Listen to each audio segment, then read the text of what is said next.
반갑습니다. 노무 이야기입니다. 자, 오늘은 연차 휴가에 대해서 좀 말씀을 드려볼까 하는데요.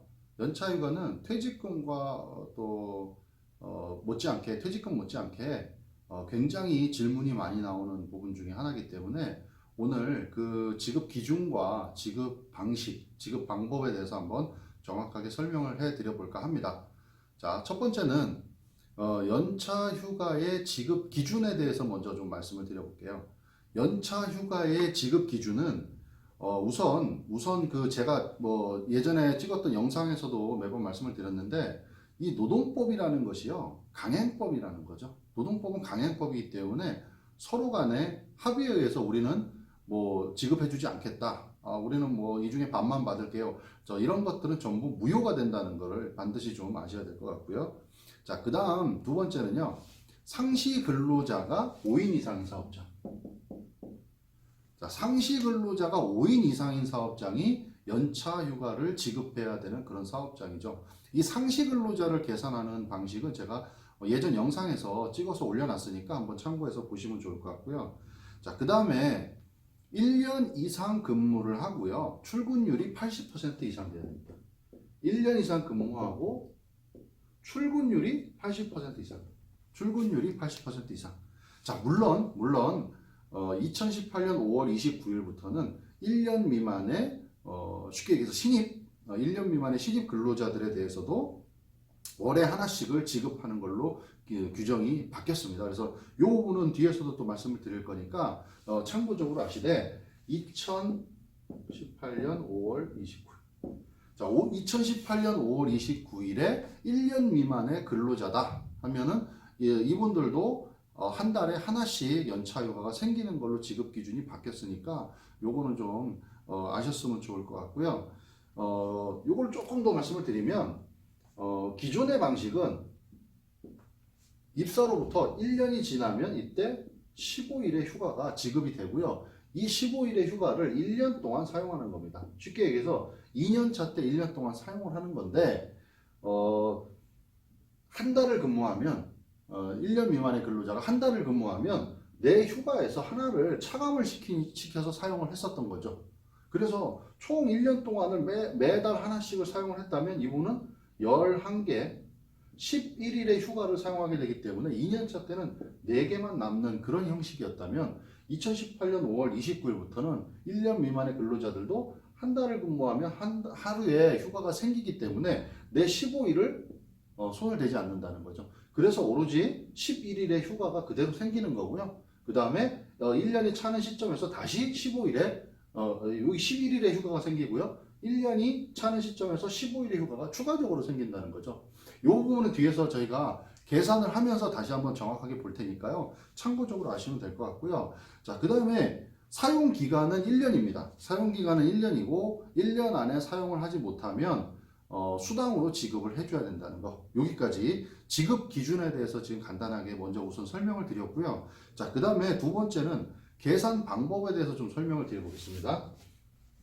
자, 이 연차 휴가를 계산하는 방법은 크게 두 가지가 있습니다. 첫 번째는 입사일 기준.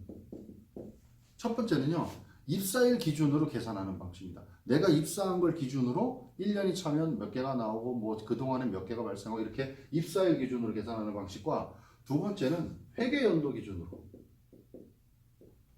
자, 회계연도 기준으로 계산합니다.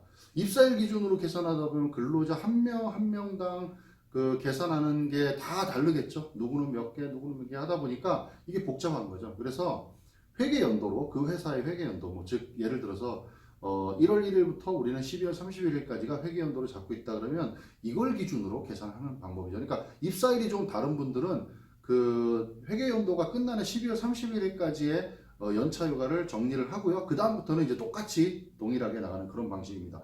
자, 첫 번째 입사일 기준으로 계산하는 방식은 그냥 간단하죠. 자, 우리 일단 가정을 하나 해볼게요. 2017년 10월 1일. 자, 요 입사자가 한 명 있습니다. A라는 우리 입사자가 한 명 있어요. 자, 그럼 이거를 입사일 기준으로 계산하는 방식과 회계연도 기준으로 계산하는 방식을 한번 해보겠습니다. 첫 번째 2017년 10월 1일에 입사했습니다. 자, 여기서 우리가 체크해야 될 건 뭐냐면 이분이 2018년 5월 29일 요때도 1년 미만의 신입이기 때문에 1년 미만의 근로자들도 우리 바뀐 규정에 의해서 한 달에 한 번의 연차휴가를 쓸 수가 있는 그런 상황입니다. 일부러 그걸 좀 제가 기준을 한 겁니다. 자, 입사일 기준을 했다. 자, 그럼 2017년 10월 1일에 입사를 했습니다. 그러면 2018년 9월 1일까지. 자, 1년 동안은 한 달에 하나씩 계속 생긴다고 말씀드렸어요. 그러니까 몇 개가 생긴 거니까 11일에 휴가가 생겼죠. 자, 이 부분 이해하시죠? 한 달을 근무하면 하나가 생기기 때문에 12개가 아니라 11일에 휴가가 생기는 겁니다. 매달 하나씩이 생기는 겁니다. 매달 하나씩. 물론 이제 앞에서부터 하나씩 이렇게 생기기 때문에 요 앞에 거는 요 1년이 차는 시점에서는 사용하거나 아니면 수당으로 받아야 되겠죠. 매달 그렇게 되는 거라고 보시면 될 것 같습니다. 자, 그리고 이제 2018년 10월 1일 여기까지는 11일이 휴가 나. 여기서 10월 1일이 되는 순간 1년이 정확히 차는 순간에 15일이 나는 거죠. 자, 그럼 이 15일은 다시 2019년 9월 달까지 또 1년 동안 또 이걸 쓰는 겁니다. 그러니까 연차휴가는 신입 때는 한 달에 하나씩이 나오는 거고요. 1년이 차는 시점에서는 15일이 한꺼번에 나와서 이 15일을 가지고 1년 동안 사용하는 겁니다. 그러면 만약에 이분이 A라는 우리 입사자가 2018년 뭐 11월에 퇴사를 한다. 근데 하나도 못 썼어요. 그럼 당연히 15일을 내 거 가지고 있는 15일이니까 이거를 당연히 수당으로 받을 수가 있다는 거죠.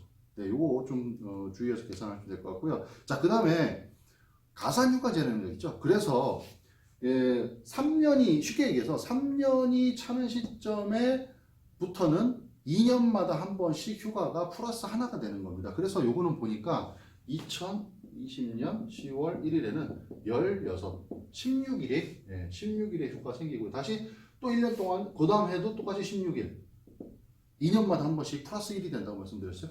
그러면 그 다음 해는 다시 17일 그 다음 18일 이런 식으로 2년마다 한 번씩 3년이 되는 시점에 한 번 나오고요. 그 다음에 2년마다 한 번씩 이렇게 휴가가 하나씩이 추가가 되는 가산휴가제라는 거까지 좀 기억을 하시면 좋을 것 같고요.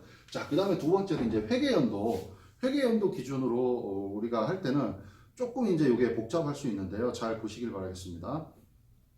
자, 우선은요, 2017년 똑같이 2017년 10월 1일에 입사를 했기 때문에 자, 2017년 12월 31일까지 한번 끊어줘야죠. 여기서. 왜 회계연도는 다시 이제 2018년 1월 1일부터 시작하기 때문에 그래서 2017년 12월 31일까지는 몇 개가 되겠습니까? 10월 1일에 입사했으니까 11월 1일, 12월 1일 해서 2일이 발생하겠죠. 여기서 2일.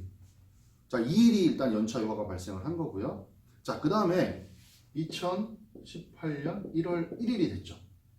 새해가 바뀌었습니다. 그러면은 기존에 있던 직원들은 15일에 휴가가 다시 나오게 되겠죠. 근데 이 신입 직원은 1년 동안에 80% 이상 출근 안 했어요. 그 기준에 못 미칩니다. 자, 이 A라는 우리 입사한 직원은 며칠을 일하는 겁니까? 3달 정도를 일했죠. 3달 정도. 10월, 11월, 12월. 자, 그러면 15일을 가지고 이 3달만큼 일한 거에 대해서 지급을 해줍니다. 정확히 얘기하면은 91일 일하는 거에 대해서 15일 중에 91일 일했으니까 얼마를 주느냐? 제가 미리 계산을 해봤더니 3.7일이에요. 3.7. 네, 이렇게. 자, 그럼 이 친구는 A라는 우리 직원은 2017년에 10월에 들어와서 11월에 하나, 12월에 하나 해서 2개 이틀의 휴가가 생긴 거고 그 다음에 2018년 1월 1일이 되면 다시 3.7일의 휴가가 생긴 겁니다. 네, 회계연도 방식으로 하자면 자, 그 다음에 다시 2018년 2월 1일 되면 다시 1일의 휴가가 또 생기죠. 이 친구는 지금 1년 미만이기 때문에 다시 1일의 휴가가 생겨서 이게 언제까지? 2018년 9월 1일까지 10월 1일에 입사했으니까 다시 9월 1일까지 다시 하나씩 생기는 겁니다. 연차휴가가 하나씩 생겨서 총 며칠이 생기냐? 이제 9일을 받을 수 있는 거죠. 2018년 1월 1일, 2월 1일, 3월 1일, 4월 1일 이렇게 해서 9월 1일까지 총 9일의 휴가가 또 생기게 되는 거죠. 한 달에 하나씩이. 자, 그 다음에 다시 이제 2019년 1월 1일이 되겠죠. 2019년 1월 1일. 2019년 1월 1일이 되면 다시 15일의 휴가가 이렇게 나오는 거죠. 자, 그 다음에 2021년 1월 1일이 되면 이제 가산휴가제에 이제 걸리게 돼서 다시 16일이에요. 16일, 17일, 17일 이런 식으로 이제 1년 단위로 회계 연도에 맞춰가지고 1년 단위로 가산휴가에 따라서 15일이 생기고 그 다음에 가산휴가제에 따라서 2년에 한 번씩 1년이 추가되는 그런 방식으로 진행이 되겠습니다.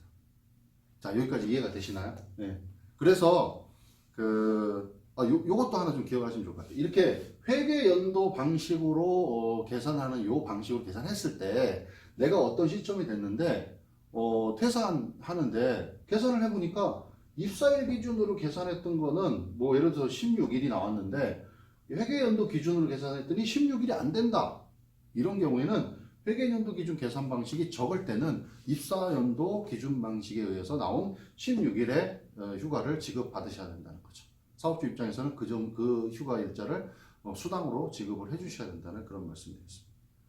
자, 요게 조금 뭐 헷갈리실 수도 있고 한데 입사일 기준 방식은 뭐 어차피 근무한 걸 기준으로 해서 톡톡톡톡 나눠가면 되기 때문에 괜찮으시고요. 그 다음에 회계연도 기준 방식은 일단은 입사하고부터 그 해의 말까지를 기준으로 하나씩을 받는다. 그리고 다시 새해가 되면 연도 기준에 따라서 15일에 휴가가 15일이 아니고요. 그 기준에 따라서 내가 근무한 거에 따라서 연초에 휴가가 생기고요. 그 다음에 이 입사자가 1년이 될 때까지는 다시 또 한 달에 하나씩이 생기게 되는 거고 그 다음 해가 되면 다시 15일의 휴가가 발생하고 이렇게 나간다는 거 요거까지 기억을 하시면 좋을 것 같습니다. 오늘은 퇴직금과 더불어서 이 연차 휴가라는 거가 질문이 굉장히 많으시고 계산 방식이 복잡하고 하신데 잘 한번 이렇게 개념을 잡으시면 계산하시는데 좀 도움이 되실 것 같다고 설명을 드렸고요. 자, 정리를 해보겠습니다. 지급기준 노동법은 강행법이기 때문에 서로 간의 합의는 무효다. 그 다음에 상시근로자 5인 이상 사업장이 연차휴가를 지급을 한다. 그리고 1년 이상 출근율 80% 대신에 2018년 5월 29일부터는 1년 미만의 근로자들은 월 1회 휴가가 발생이 된다. 그리고 사용기간은 1년이다. 그리고 미사용에 대한 수당이 발생한다. 그리고 계산 방식은 입사일 기준 방식과 회계연도 기준 방식으로 두 가지로 나눠진다. 이렇게 해서 좀 정리를 하시고요. 좀 이해가 안 되시면 한번 영상을 다시 보시면서 차분하게 정리해 보시면 아마 잘 이해되실 거라고 판단이 좀 생각이 듭니다. 자, 오늘은 연차 휴가에 대해서 좀 설명을 드렸습니다. 최 대표의 노무 이야기가 도움이 되셨으면 구독 및 좋아요, 공유 좀 많이 부탁드리겠습니다. 감사합니다.